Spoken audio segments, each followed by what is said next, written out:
name's Madison, and welcome to the Fleur Ange podcast.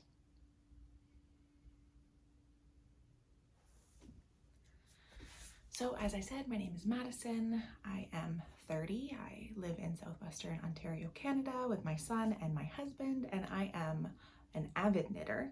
I knit, I crochet. I guess I should say I'm an avid crafter because if you can think of a craft, I've probably attempted it or have thought about attempting it. Maybe planning to attempt it. But for the last while, probably the last year and a half, I have really been into knitting. I have made a lot of projects. I have failed at a lot of projects, but I keep coming back and I enjoy it so very much. And I love watching knitting podcasts. As soon as I discovered that was a thing, I was absolutely hooked.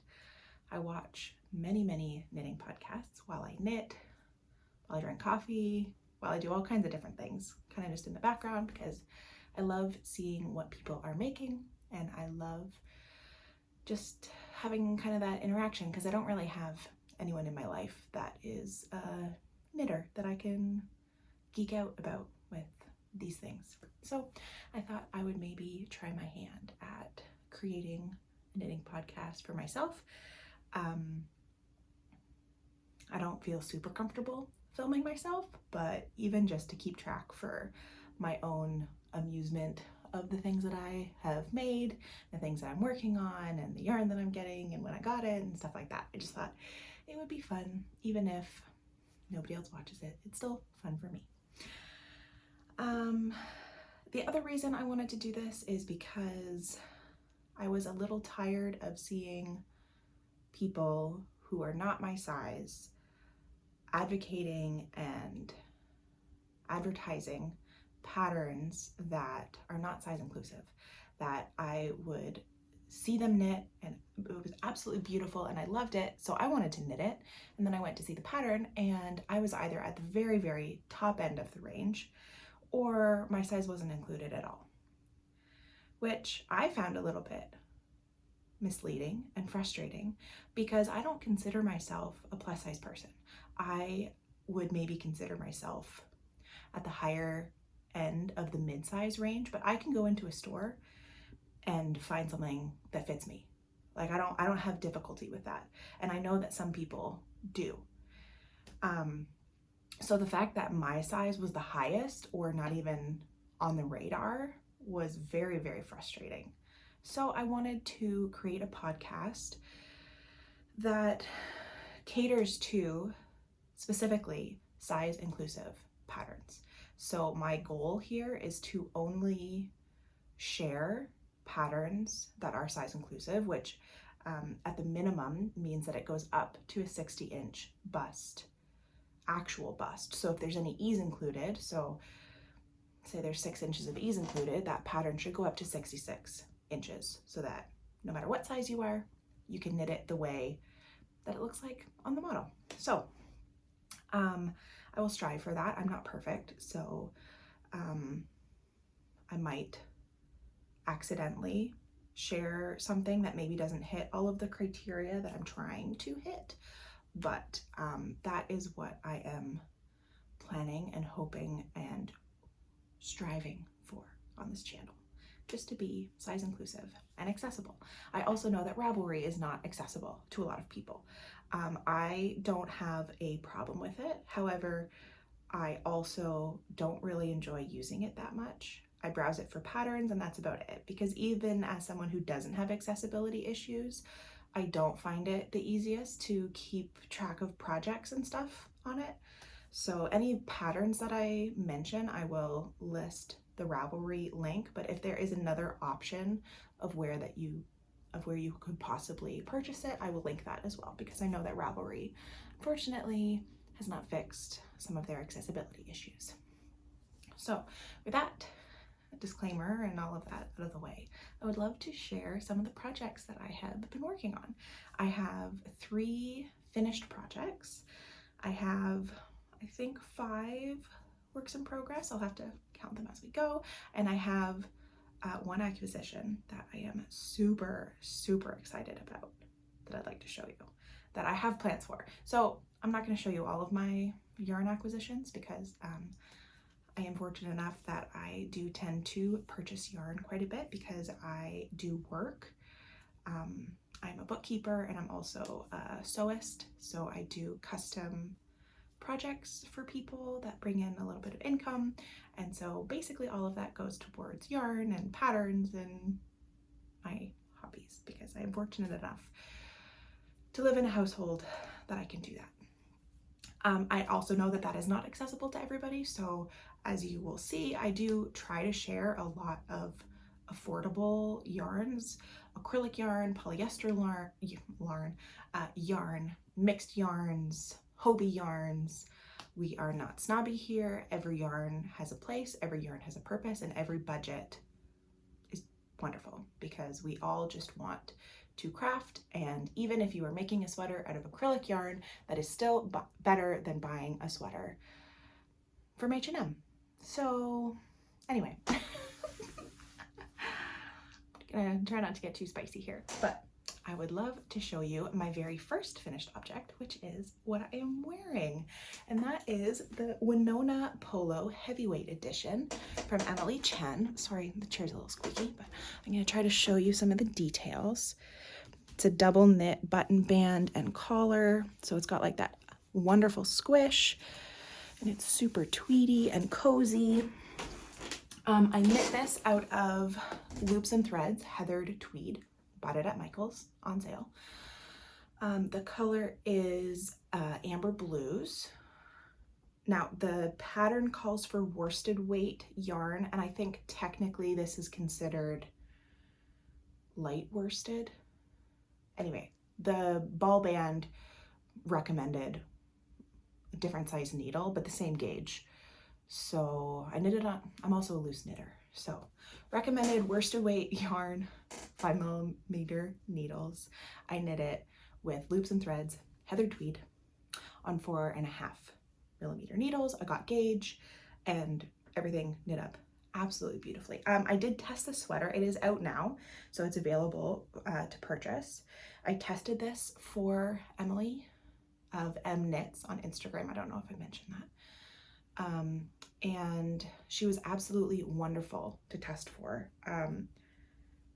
Absolutely wonderful. Like so responsive to questions and feedback and all of that stuff. Some of the techniques were a little new to me. Like there's a double knitted cuff, which turned out so nice. I love it absolutely so much. But she does a really good job of explaining all of the techniques and linking to tutorials and stuff that she's made to help you.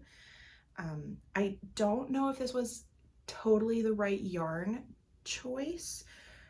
It's got quite a bit of a halo, so I don't know if you can see that, but it's also, it's already kind of like shedding fluff and stuff. So I don't know if this yarn is the best choice for garment knitting. It probably would make a great hat or a scarf. It's just in like the wear spots. And I've only worn this like, well, no, I have worn it quite a bit actually, because as soon as I finished it, it was just so cozy and it started getting cold here because it's fall now finally. And this is like the perfect sweater to just like curl up early morning with a cup of coffee on my chair while the house is quiet, because I have a 1-year-old and a husband, so it's kind of nice to have mornings to myself in my cozy sweater. I'm planning on knitting this again out of maybe a better yarn. I also had a hard time with this yarn because it comes in like 250 gram balls, and normally I can do a center pull from that and it's fine. No, yarn barf every single time. So I probably lost about 5 grams of yarn each time. It was 3 balls. You would think I would have learned my lesson by the 3rd ball. I didn't. I tend to learn my lesson the hard way over and over and over again. So I probably lost a total of 15 grams over the 3 balls of yarn, which is very frustrating because I would think I was like 2 grams short of being able to follow the directions exactly, because the hem is you knit it to a certain length and then you do a purl row and then you knit it a little bit longer and you fold it over and you whip stitch it.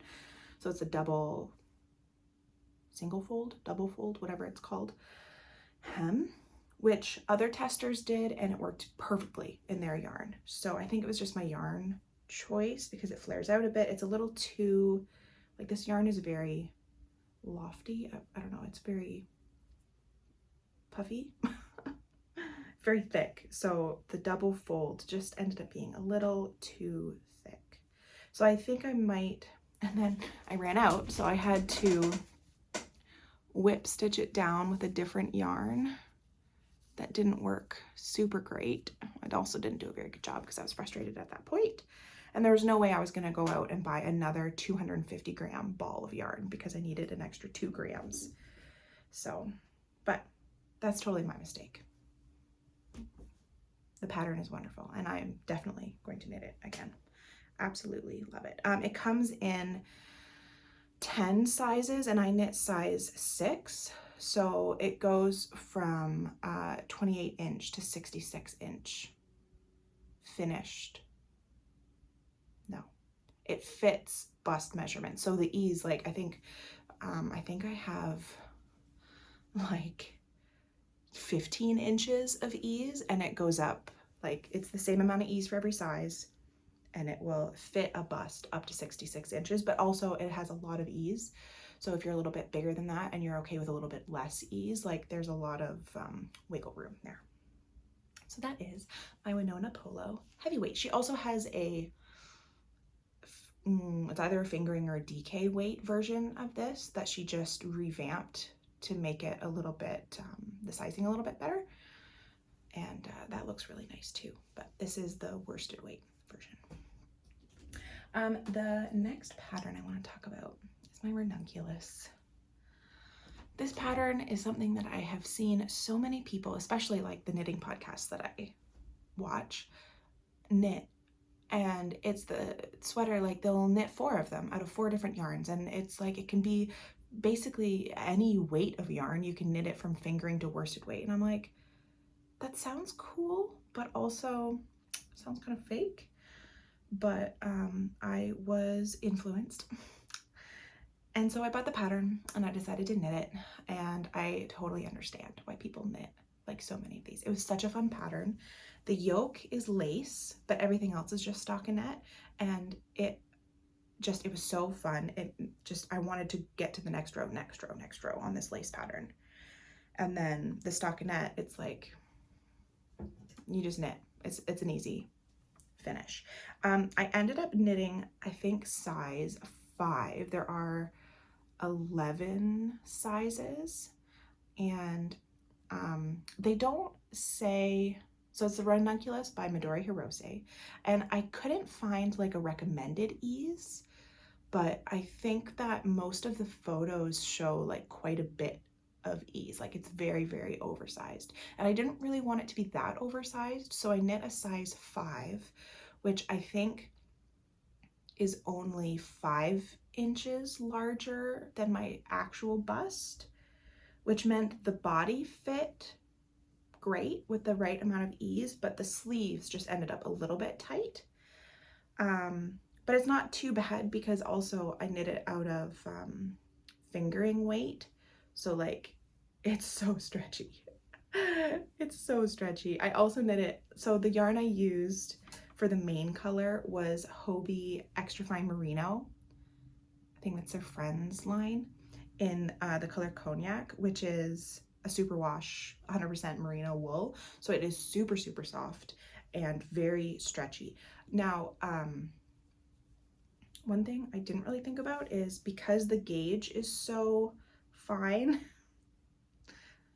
not fine, the gauge is so big that it turned out a little bit see-through, so you can probably see me through this. But I did knit it to be a layering piece to go over my sleeveless dresses to kind of transition them from spring summer dresses into fall winter dresses, and that is perfect for this. So it's a little bit cropped, it hits closer to my natural waist, and it turned out Awesome. So for the mane, I just held that extra fine merino single, and then for the lace, I held 2 strands of the Diablo mohair, also from Hobbii, in the color Rust, I think. So you'll see the colors don't, like, they're not a perfect match or anything, but I really like the contrast, the lace, and the fact that the lace is fluffy. Like, it's so pretty, and it's so soft. Like, I don't have sensitive skin to wool, mohair, alpaca, nylon, poly, like I don't have sensitivities to anything. So it feels fine to me. It was great to work with. It does have like a small percentage of actual mohair, and then I think it's acrylic and nylon, but yeah, I really like the way that it feels. I haven't had the opportunity to wear it a ton yet, so I'm not 100% sure how it will wear, like with the pilling and stuff, but I could keep you updated if that is something that you would like to know. So that is my ranunculus. And like so many others before me, I already have, I think, at least 2 different yarns in my stash that I was looking at that I didn't have other plans for, that I'm like, yeah, ranunculus. I can see why people do this now, because it doesn't actually take that much yarn either. So that's nice. My last finished project is this sweater vest that I knit. So this is knit out of another Michael's yarn, the Caron Macchiato cakes in the color Boundless. I was browsing and they had a 40% off, so I think it's normally like $14.99 and I got it for $9, and I didn't even use a whole ball. I think it comes in, I don't think it's quite 250. I think it's like the 227 grams or something like that. And it is, they say it's bulky, but I think it's closer to a worsted. I don't really consider this bulky. I think I used 5mm, and for other bulky, it's like a 7mm is called for. So I think it's like maybe a heavy worsted. I don't think it's bulky. So this pattern is just self-drafted because I had a hard time finding a pattern to fit this gauge of yarn that I liked that was simple enough to really just let the self-striping shine. Oh, I absolutely love how the stripes turned out. But unfortunately, as you can tell, I'm not a designer, although I would love to design patterns one day. And the short rows, didn't really turn out great. I did something wrong. So they kind of fold out and puff out a little bit.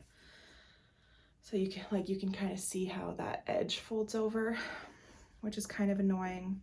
But honestly, like, this didn't take me very long to knit. I might rip it out and reknit it. I might just go buy another ball and reknit it because, again, not that expensive. I think it's 80% acrylic, 20% wool. And I really like, after washing it and wearing it a couple times, like, it's got just like a little bit of a fuzzy halo.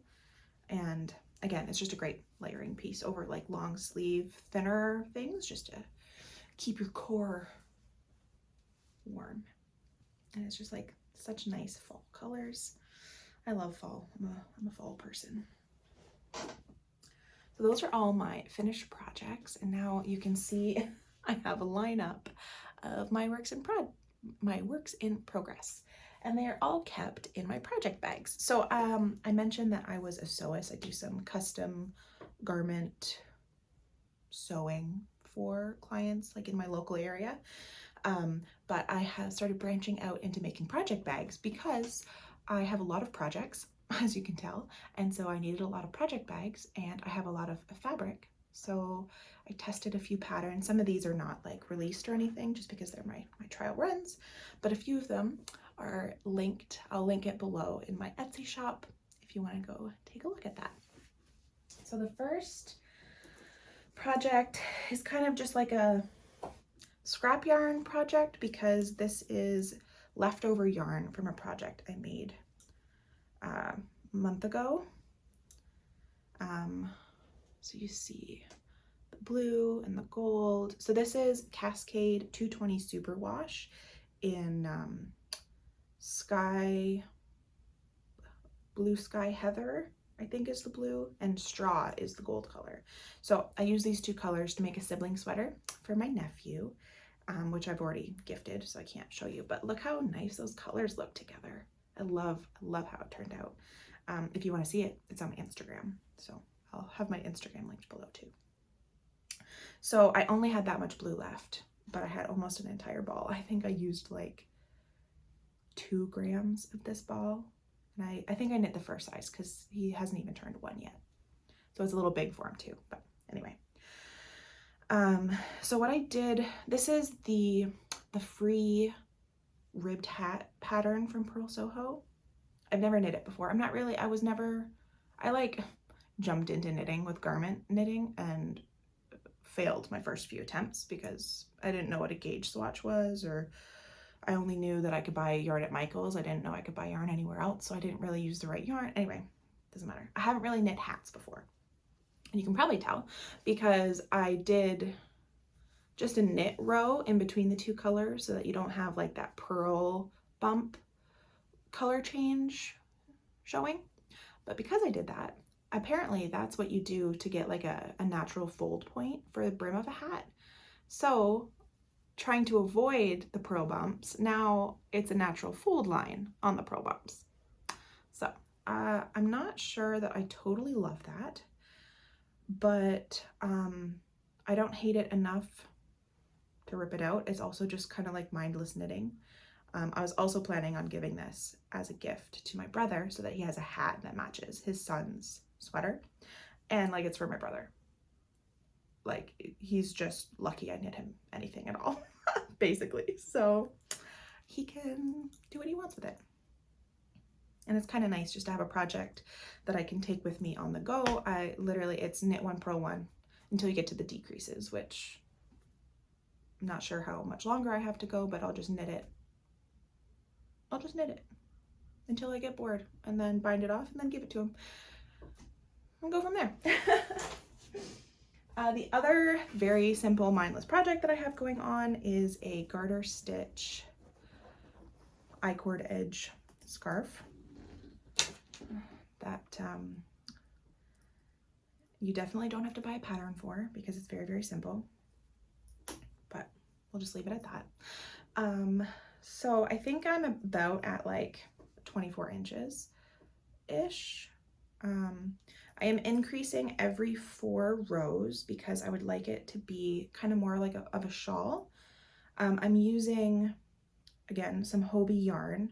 They're Highland wool in Artichoke and a strand of Hobbii Diablo in Jade, I think. So that's giving kind of like a nice marled effect, but it's very subtle, and because it's very, very subtle, I don't think the camera will be able to pick it up, but it's very soft and I like that a lot. I noticed when I was doing the ranunculus 2 strands of Diablo, it was a little bit squeaky because of the acrylic, but because I'm holding it with 100% wool, it's not squeaky at all working with it on this scarf. So yeah, I have a few balls of this, so I'm almost done this ball, but I'm basically just gonna increase until I like the length and the width, and then I'm gonna start decreasing and go from there. Another nice simple project that I can take to, I have a local yarn store here that does knit nights and afternoons. Like they have some free knitting periods that sometimes I can make it to. I haven't been able to go in a while, so maybe I can go today. We'll have to see. Anyway, I don't know why I'm telling you this. Another nice simple project. I have a couple socks on the needles that are very, very fun. I love knitting socks. I'm a huge sock knitter.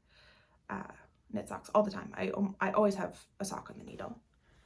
And this one, oh, I'm so happy about this one. I love, love, love how this one's turning out. Look at that rainbow. So pretty. So this is Patons Kroy FX sock yarn in Clover colors, which I would say, they say it's fingering, it's a heavy fingering. Like, it's thick. is thick, but it's very, very soft. It's very, very nice, very durable.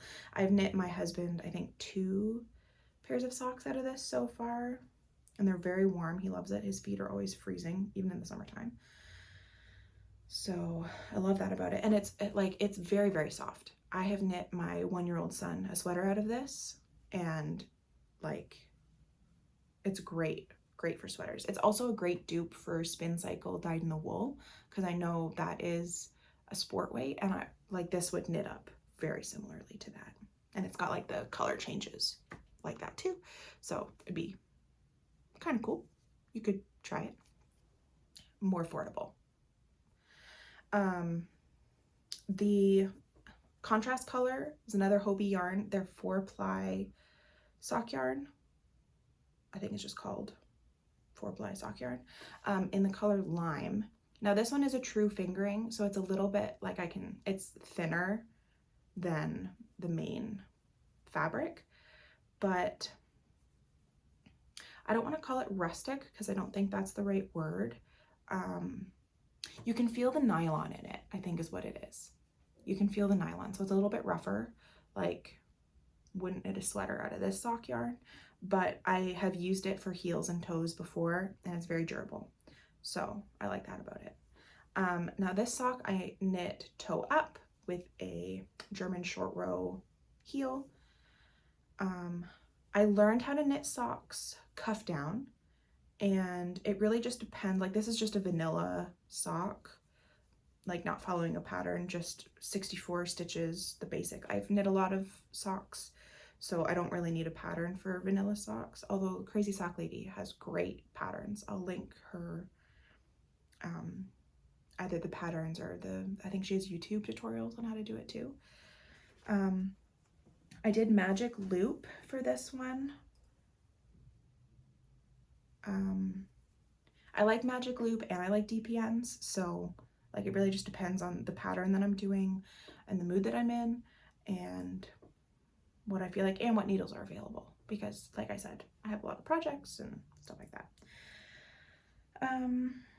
Yeah, so one sock done, one sock on the toe, almost done. Very excited to have those for the fall. And oh, this is one of my tomato soup core project bags that are on my Etsy shop. I think it was, oh, I don't remember her name, but she's High Fiber Knits. Emily? Taylor? Emily. I think it's Emily of High Fiber Knits. And a couple other girls like Gabby Sews and another one. They're doing a make along on Instagram for tomato soup core, which I absolutely love. Like, my ranunculus is very tomato soup-y. And so I decided to do a group of project bags. So I have a cherry tomato color, a sun-dried tomato color, and this is the heirloom tomato color, which I thought was just kind of fun. So I have those. My next sock project is a fun one. I'm using the Hue Loco. It's a mini set that I bought in January. It's not on their site anymore. I think it was like a limited edition mini set, and I don't remember what the colors are or anything like that, because in January I wasn't keeping notes of anything, but it's turning out very, very pretty. So this is one of their tonal colors, striped, and then this is one of the variegated colors, and then I'm using a Knitpicks Stroll tonal. I think the color is Pearlescent. It came in like a mini pack that I bought from Knitpicks as the toe and the heel, and I'll probably do the cuff. So this one, I finished the foot and the toe, and I'm about to start the leg. But because I'm using minis and I wasn't good at keeping notes or doing math, I put this one on hold, and I'm doing the next one until it gets to this point so that I know how much yarn I have left, and then I'll, based on that, will determine what I do for the leg. Again, I'm just doing vanilla, like especially for self-striping, I like the stripes to show and color pooling and stuff, like for hand dyed. So I just do plain vanilla. And again, German short row heel. When I do toe up, I almost always do German short row. When I do cuff down, I really like the way the heel flap and gusset fits. but I don't like doing it toe up. It's a little too complicated for me. Like I can't do it mindlessly like I can for cuff down, or like I can do the German short row heel, because it's the same both ways. So that's my sock knitting story. So those are the two socks I have. This is one of my fall floral bags that I have in my shop as well. Now, the two sweater projects that I have are so exciting because they're both color work. I have absolutely fallen in love with color work. When I first started knitting, I really liked just doing plain stockinette stuff because I wasn't experienced. I didn't really know what I was doing. And I wasn't super confident doing anything other than like knitting and purling, maybe some increases.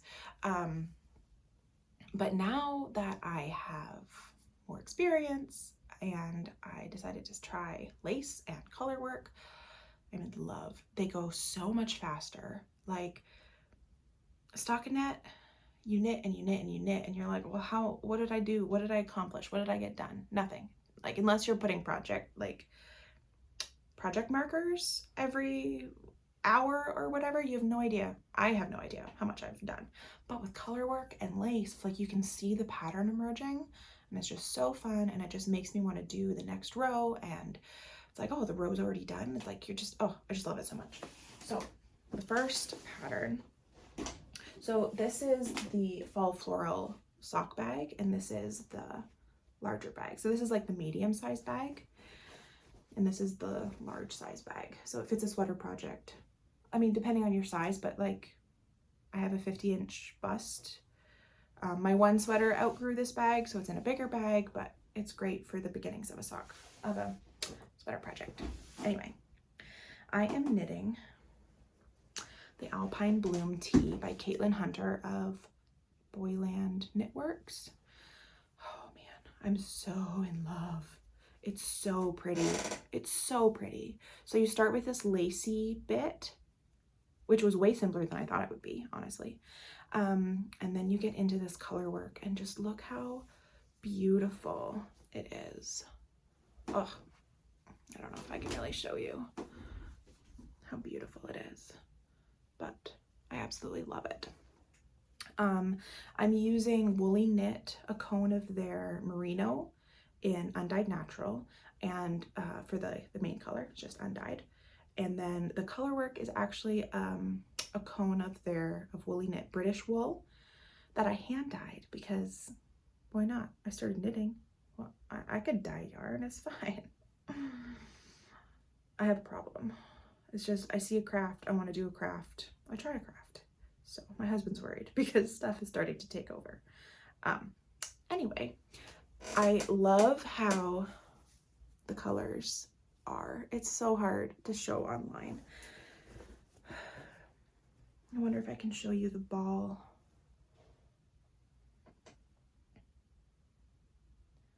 So I dyed it with like purples and blues and pinks and browns, and it's just, I love every stitch is just a little bit different, and you get like little peaks of the pink and little peaks of the blue, and it's just, I love the contrast between the two. Oh, it's beautiful. So this one, I think I am knitting size 6.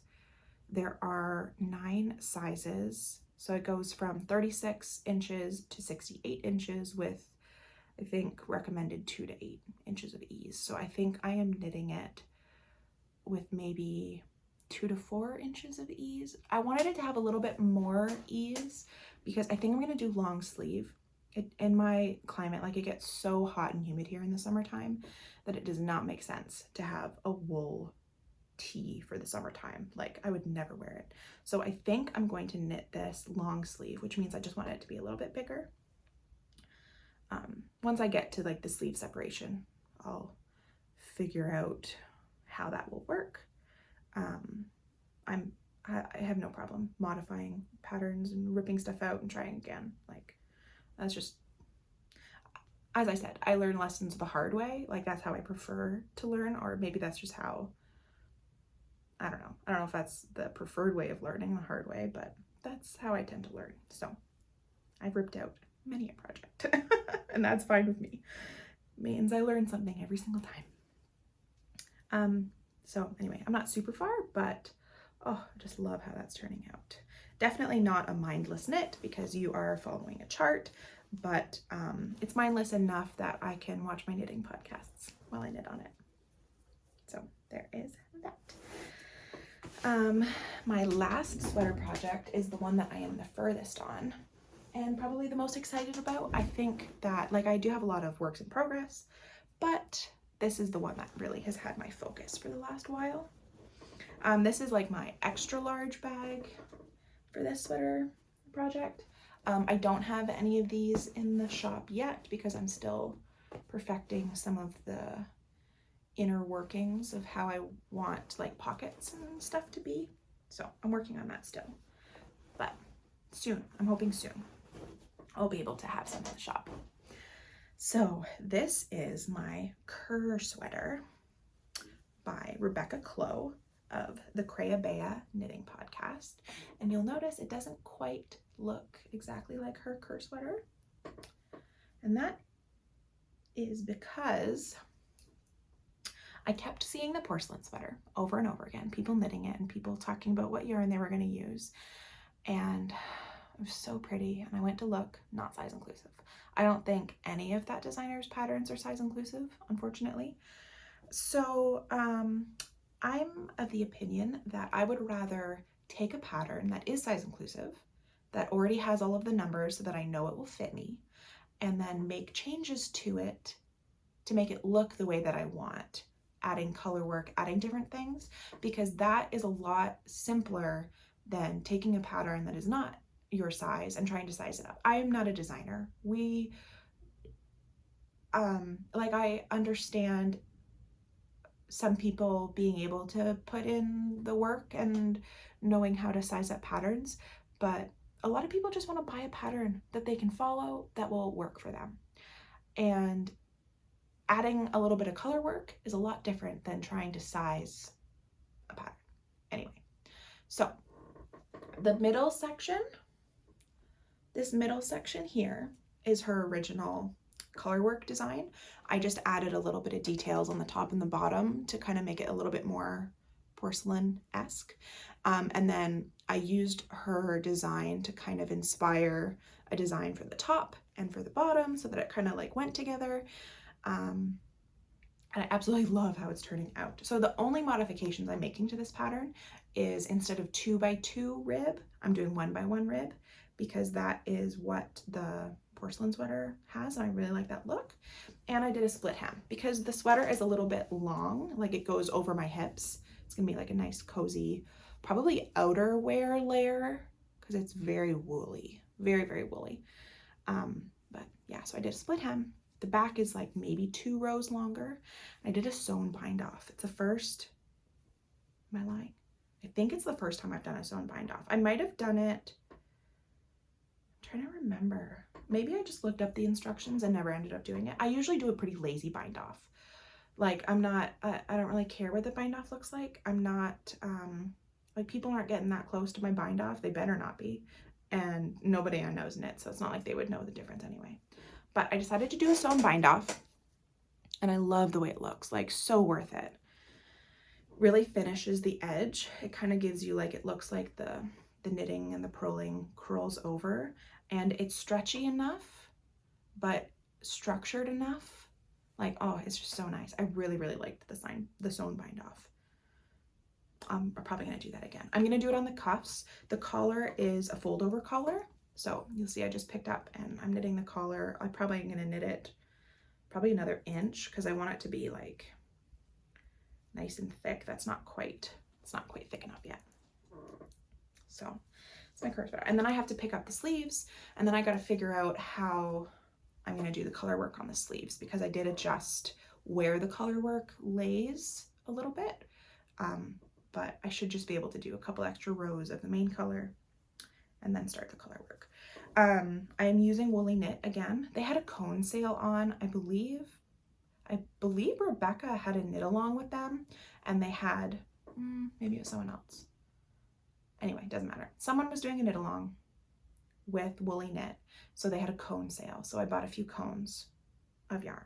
So this is both the British wool. This is cream and indigo blue. And I just love the contrast.